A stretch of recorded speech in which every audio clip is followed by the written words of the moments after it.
What's up, legends? It's me, I'm here again, and today I have an exciting topic I wanted to cover. It's been a while so far since the launch of Season 13, and with it, our new rank system.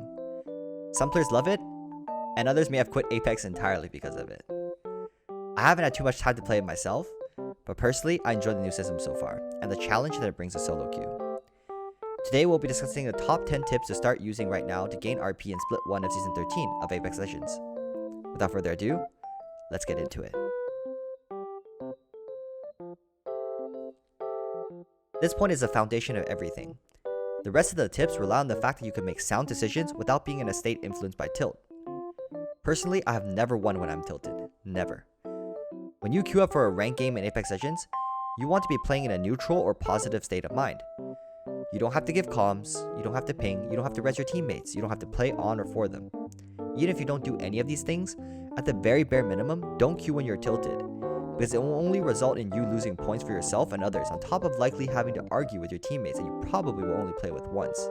It's just a huge waste of time for everybody. If you don't like your teammates, just mute or disable your audio. Good solo queue players will not require your comms or for you to hear their comms. Most good solo queue players understand to not expect high quality teamwork in solo or duo queues. Instead, they are likely focused on being more adaptable to a variety of different players, playstyles, and situations. Another great method to increasing your damage potential for Split 1 of Season 13 ranked is equipping one of your guns with a medium to long range sight or scope. Personally, I like the 3 times or the 2 to 4 variable sights, because they can adapt to almost every situation, close, medium, or long range.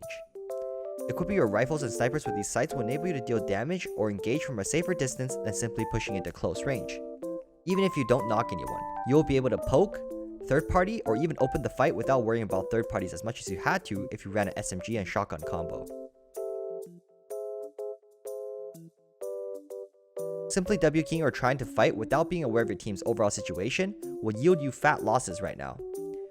Whether your team goes for an early engagement and transition into endgame with KP, or simply avoid fighting altogether and earn KP in the endgame, there are a lot of viable plays you can make.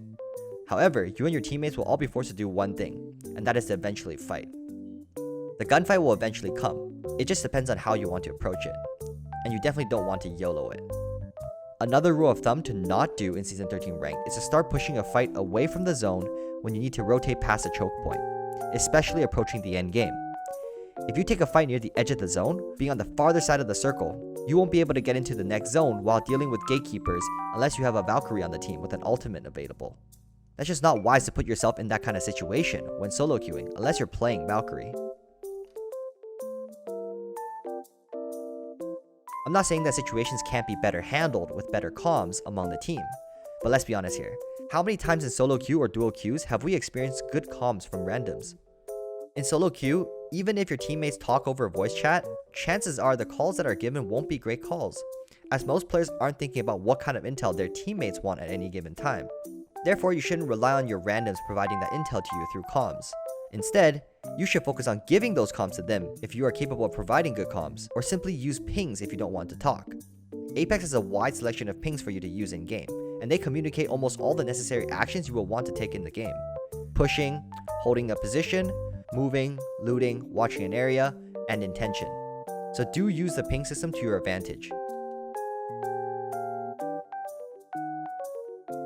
I mentioned about Valkyrie briefly earlier, but we all know that she is a primary rotational expert in the current Apex meta right now. Right now, Valkyrie handles the team mobility, especially in tricky maps with a lot of choke points like Storm Point and World's Edge. If you find yourself struggling with your ranked games right now, try employing a Valkyrie on the team if you have a duo to play with. But if you're by yourself, then try to learn Valkyrie or play her if you already know how to play her. If you don't like Valkyrie, you can also try to use other team mobility legends like Ashe or Octane, which are also good picks for the current split right now.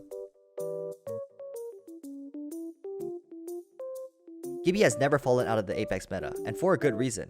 We all love our thick boy, and there's always that omnipotent dome available in sticky situations where you and your team need cover. You may have already found yourself in situations where you are forced to play in the open area, especially in the endgame zones in Storm Point. A defensive legend will help your team survive when you are caught in crossfire, playing low ground, and even holding buildings. Even if you don't play Gibraltar, you could opt to use Newcastle, Rampart, or Caustic, which are all viable picks to help your team get out from tough positions. The design of Storm Point is essentially a huge slope ranging from the north to the south of the map. This is a very obvious observation. However, I don't really feel the impact that the players are using this information to their advantage. A lot of players seem to willingly put themselves in a low ground position despite having the opportunity to take a higher ground. If you are playing endgame from an uphill position, you're generally going to have a way easier time catching the win than if you were to be located anywhere else. Otherwise, you will be forced by the zone and other teams to be fighting literal uphill battles after battles. Make sure you and your team find the time to craft those batteries and supplies early in the game, where it's easier to move around and get to crafting stations marked on the map. The later the game progresses, the harder it is to access a safe crafting location for those supplies, so make sure to prepare ahead of time before entering mid to end game. We mentioned a lot about endgame plays and engagements from previous points, but I wanted to further elaborate on this point as it is super important to win your endgame engagements, if not anything else. This is because under the current ranking system, KP is worth exponentially more during endgame than before, especially if you have a lot of it. During endgame in Storm Point, playing on the edge of the zone along with a defensive legend is usually the best play, as you not only can create cover for your team when needed, but you can avoid higher risk situations of being caught in crossfire in open areas. There are a lot of open areas with not as many buildings to play in endgame, so it is easier to play edge instead of playing center circle in Storm Point. This is something that was touched on time and time again throughout the video, but this is the hardest point to be able to accomplish, especially in solo queue. You may not be able to accomplish this task fully in solo queue, but getting into the habit of giving your teammates a chance will produce more quality games for you even with randoms. Furthermore, they might possibly give your calls and plays a chance too, and that's when you show them why they should have trusted you.